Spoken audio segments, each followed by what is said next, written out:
Well, 6 years ago, almost to the day, Nick Taylor won his first career PGA Tour event, which unfortunately didn't come with an invite to the Masters. But now Nick is in Augusta, Georgia, getting set for his first Masters thanks to that win at the AT&T. So, Nick, I'll start with this. The first drive down Magnolia Lane, what was it like? It was amazing. It was something I think you hype up in your mind, and it meets expectations. I FaceTime my dad, my brother, my mom, just for them to experience somewhat, because they would have been able to, obviously, in normal times, but they're not be able to be down here. But yeah, it's really cool. Very very narrow road. I guess I didn't really expect that with the trees, and it kind of opens up to the roundabout with the Augusta symbol and everything. So it was a very cool moment to experience. Did that on Sunday, and yeah, everything, honestly, playing the golf course, everything I've experienced, I'm trying to soak it up as much as I can. And once Thursday hits, it's a golf tournament. What are your initial impressions then of not just the course, but the grounds and the compound and everything that surrounds it?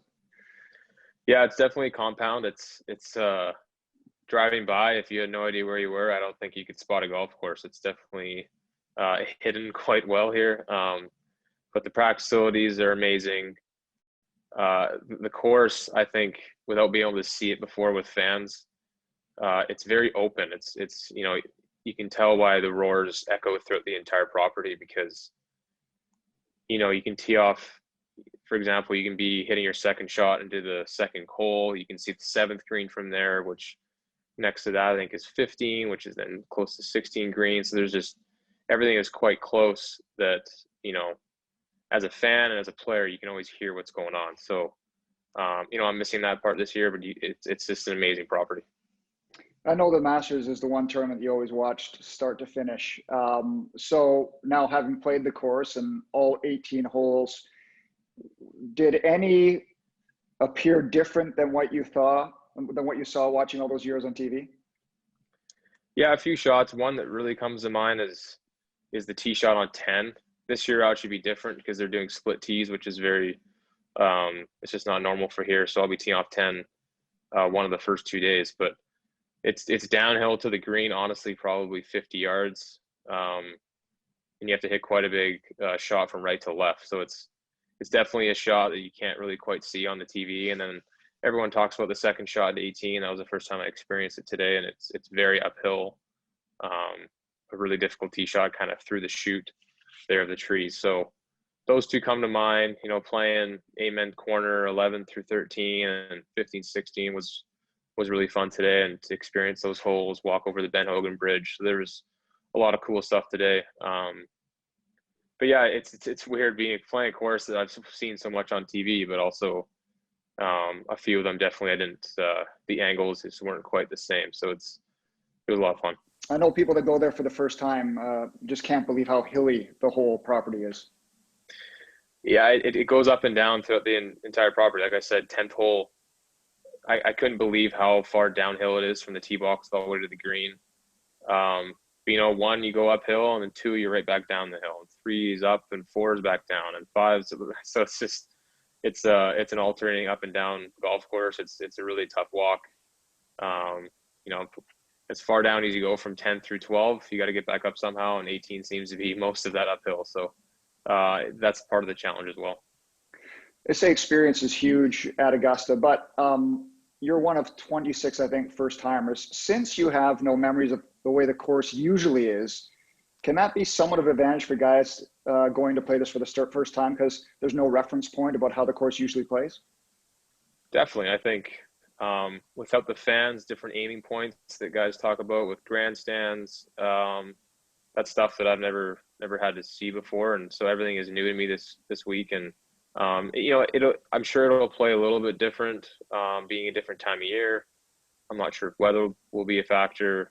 But since everything's fresh for me, I think I don't have any past memories to maybe mess with what I'm trying to do. So, there's a lot to learn on this golf course with different breaking putts.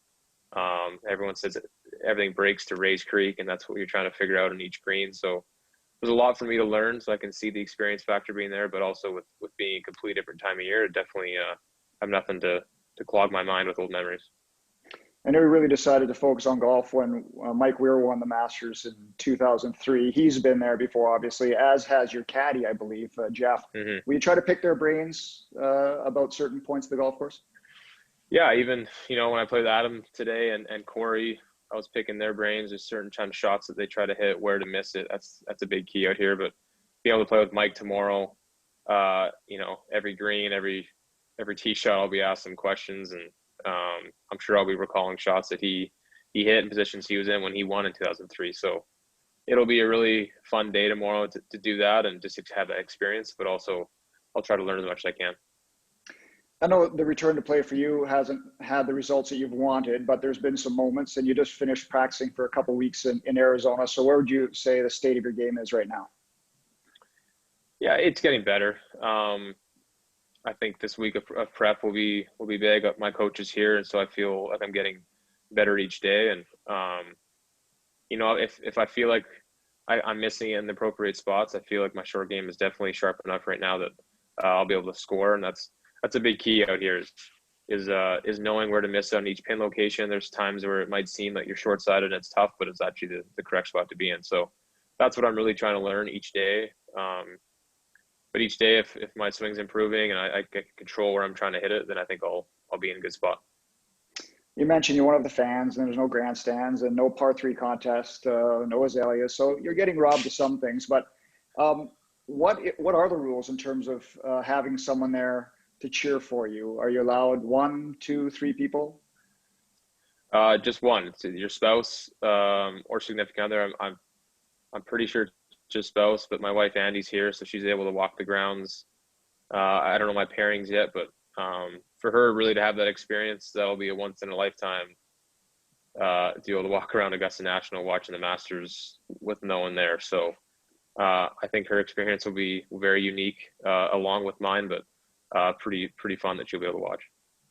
I know you're probably trying to soak it all in now before you tee it up on Thursday, but has this kind of been a realization of a dream come true for you, especially since you started playing golf competitively? Yeah, I think the lead up has been different. Obviously, me thinking it's in like April and everything that's happened since.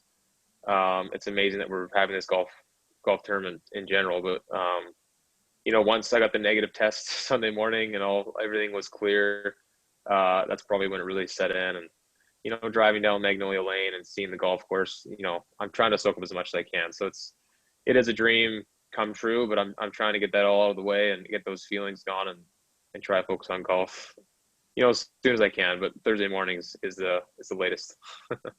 You've probably tested negative now hundreds of times, but was there some nerves there, especially after seeing guys like Joaquin Niemann test positive before his first Masters?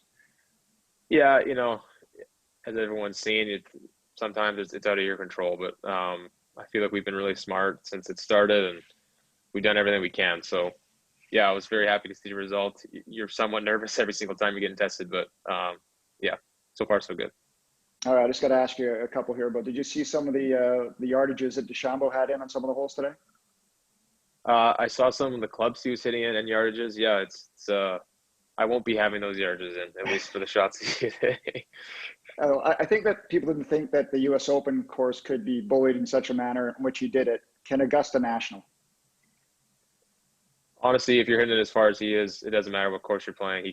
He could bully it. So there's definitely a few holes that whoever you're playing with, it's like this is where DeChambeau is probably going to hit it. So he still has to hit the shots. He's still got to make the putts. The big defense out here is your approach shots into the greens.